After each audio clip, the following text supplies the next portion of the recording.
For the last 128 years, the Boston Marathon has built the reputation as one of the most prestigious road races in the world. And ahead of Patriots Day, Senior Director of Pro Athletics for the Boston Athletic Association, Kate Shea, and paraprofessional Thomas Cantara joined us to preview what's new this year. Thomas, Kate, listen, 128 years of running the Boston Marathon, it is a big deal, but why? Why is it so important to the city? The Boston Marathon, 128 years, as you said, it's the oldest marathon in the world, continuously run, and we are ready to welcome 30,000 athletes to Boston from over 100 countries. So we're excited. They're going to get to see the banners on Boylston Street, the finish line, the start line, Fan Fest, Expo, panels, parties. It runs the gamut. We are ready for athletes to run this historic course from Hopkinton to Boston. Thomas, I'm going to just say it. I am in awe of you. Anyone that can run a marathon is 26 miles and plus way better than me. So how do you prepare for a race that is known to be one of the toughest marathons? How do you prepare mentally and physically for it? Well, with good coaching, I have learned that I need to get in some hills because it is a net downhill marathon. So I make sure I get in enough hill training. I do speed workouts, which have increased over time with my ability.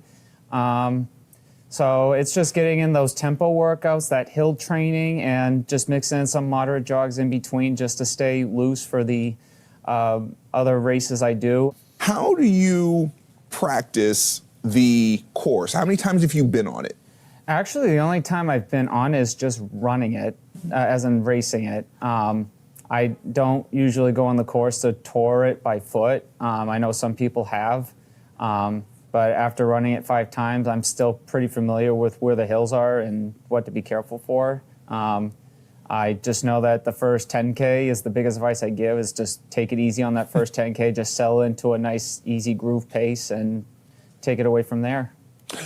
Kate, the Boston Athletic Association is doing fantastic work with the marathon, but you've been doing fantastic work in the world of athletics in Boston. 2 Sweet 16 games were just played here. When do you get a moment's rest? The sports scene here in Boston is unparalleled, and just the winter track scene over between all the tracks we have here in Boston has been absolutely amazing.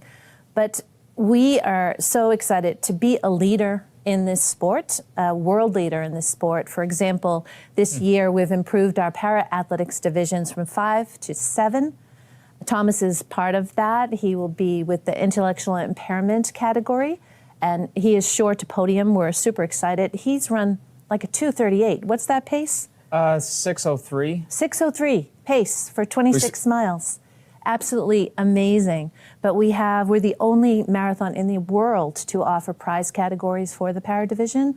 We have more para divisions at the Boston Marathon than the Paralympics have for their marathon. I'm very thankful for the BA to recognize that in the Paralympics there is a T20 division, mostly for the shorter distances, and they are the first to open it up for the marathon, and I'm very grateful for it. It gives us a fair chance at competing against people like ourselves, as Kate Shea explained. And I'm really looking forward to this new opportunity, competing against people like myself. I think it's been a long time coming. And I've been in Special Olympics for many years, competing against people like myself, and it's nice to be able to know that there's something out there professionally for us. And I've just been hoping like this will come. They started this in 2021 with the para division, and I was thinking maybe one day they'll open up to T20, and I'm just glad they did. I'm very thankful for it. Kate Shea from the Boston Athletic Association and paraprofessional runner Thomas Cantara, thank you so much for joining us, and I will be cheering you on. We all will. Thank you. Thank you. For daily access to Boston Globe Today, all segments and episodes are available on demand in the Boston Globe app by clicking Watch.